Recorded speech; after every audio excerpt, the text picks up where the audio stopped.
into one more video and open the next box.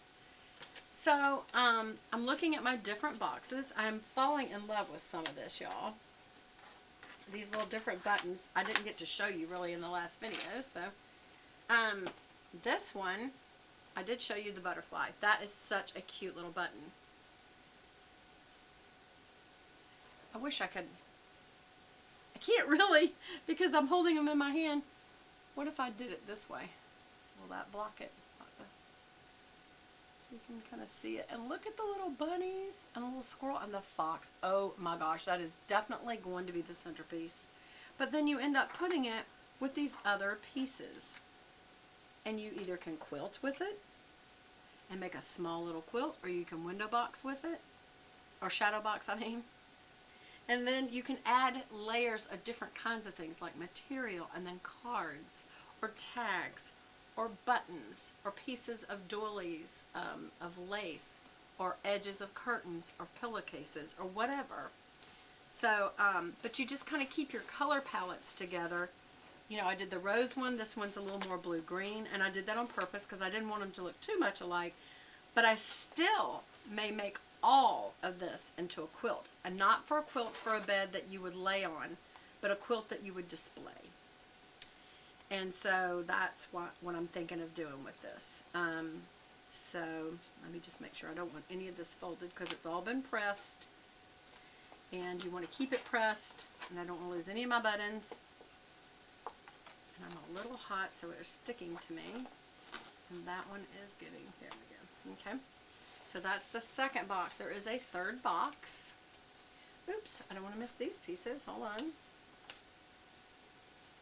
And again, some of them are so similar that you really could, see, some of them you would just, what are you going to do with that, right? You would layer it over it. So that's what slow stitching is. I've got to learn, what do people do with slow stitching? Do they sew it all together? That's why it's called slow stitching. And then make it, like I said, into a quilt or a pillow. But then when you start adding these pieces like this, just a piece of ribbon or a piece of rickrack that was obviously used to, you know, at the bottom of a skirt or on a shirt collar or whatever that was actually used for, which is, it's really cool. That's a really cool piece. But see how all that looks. And then you got to decide, what do you want to do with it? And that's what I love about it. And I feel like as I age, this will be a very fun hobby because I'm going to come across, for one thing, I have a button box that was my mother's, and there's no telling the buttons I'm going to find. And again, on this one, this is more the pink tones. And I love it. And here's the thing, though. I don't want to get it all bent up. And again, some of this doesn't look as vintage to me. But then vintage, I think the way they describe it is 20 years. Well, I'm 60 years old, so that's not very vintagey to me. It would have to be like more like 50 years or 100 years. But do you see how they've even got a cloth tag, a paper tag, a little snippet that says "with love"? And you wonder, did they print this?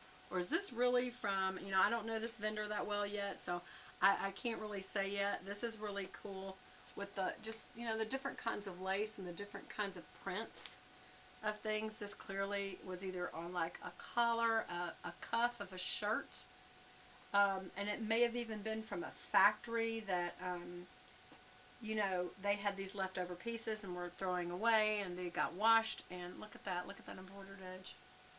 Beautiful work. And yet probably not really usable. It's not big enough to do a cuff or a collar anymore. Look at this doily. Now I see this doily all the time though, y'all. So that does not feel very vintage to me. But if 20 years is all that makes something vintage, well, it could be. And I don't know how she folded this and didn't get wrinkles. The button box here.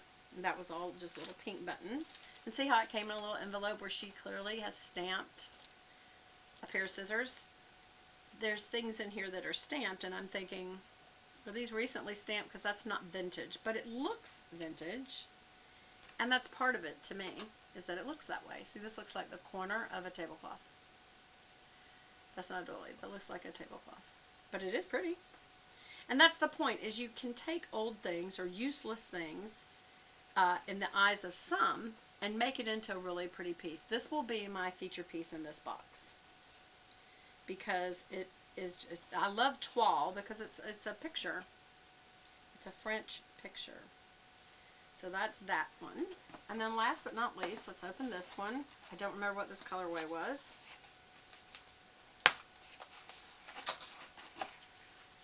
Here's what I would say is a real big downside. She doesn't have anywhere on her boxes anything about the name of her business. It just says, thank you for supporting a small business. And with all this room and a place to put a card of all things, I would put a very old-fashioned business card inside. Maybe even letting someone make that part of the piece. So this one's more mossy green and pink based. We'll get the buttons out. So this is very, very pretty. Lace. Another lace edge. And I don't know what she does. Does she get old pillowcases and just trim a long edge off and then just chop it into little pieces and put them in different boxes? Here is another piece of the same rick-rack or embroidered string from the other box. So they're identical. That shouldn't be. They should all be different. There's a little piece.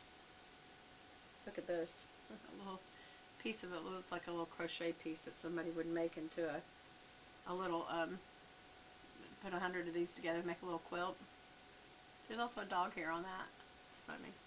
I don't have a problem with that.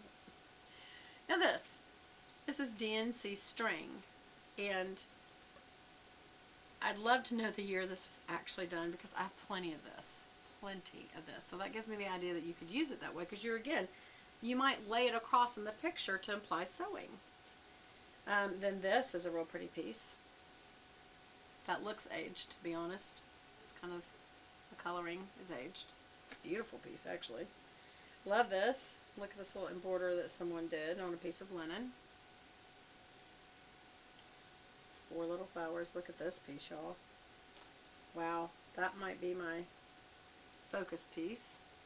It's a beautiful, let me just show you that.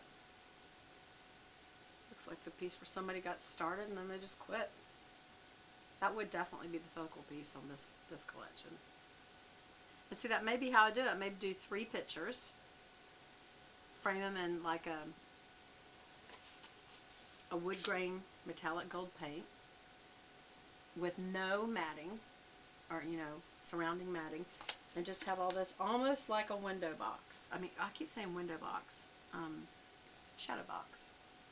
That's a corner of a doily because I have that. Again, it doesn't feel very vintage though, but maybe it's the way you do it. Now when you get into these pieces that look like have a little bit more muted color, that does look more vintage because like it's worn. That's very pretty.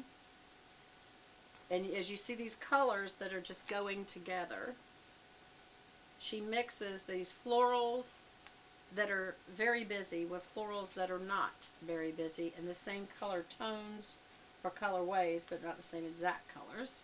Then you have something extremely busy like this. And these are nice pieces of material now. These are very linen or something like that. Some of these are very recognizable print that's very recognizable. I just can't think of who it is. This looks, hey, I have got this in the original. This is Waverly. I have this. I have a bedspread of that, y'all. Actually, it's a little bit larger. And I do like, that might be a focus piece next to the embroider one. And then they add that in. And let's see how she puts it right beside. See how the green hues are similar? Very different prints, though. That'll be very pretty. So I've got to learn about this. Oh, look at that. That's very pretty. Pink. And then with all of that, let's put that back in here. And these beautiful pieces. I love this. It's so fluid. Some pieces I'm thinking, I might use that to set a candle on. You can do whatever you want. You just bought it. It's yours. And then, of course, this button envelope.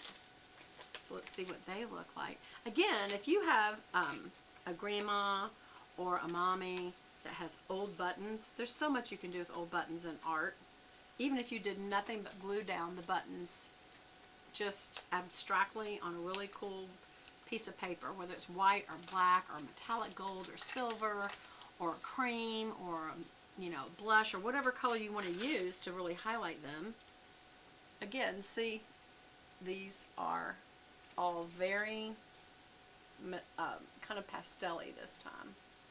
And now this is very similar again to what I had in the other one. I think that's the exact same button. So maybe what she does is, you know, breaks up all her collections and mixes them with others. Now, I did buy 3 different ones, so maybe she didn't realize she gave me some of the same ones. But that's okay because I may use them differently. Or I may just have extra and use them together in one big, huge piece. I haven't decided. I don't know enough about slow stitching to know yet how I'm going, excuse me, going to use all this. I don't know. You know, people who actually stitch this all together, I'm wondering in what? Because like we saw the tags, you know, the paper tags, that's obviously not going to be in a quilt. So obviously they're going to make that into a shadow box or a picture or something like that. And that's what I'm thinking I might do. So that's probably more likely what I would do. And it would be very time consuming because you want to get it just right. You've put a lot of time and effort into picking out these collections, or she has. And as I do this ongoing, I will do it more and more as well.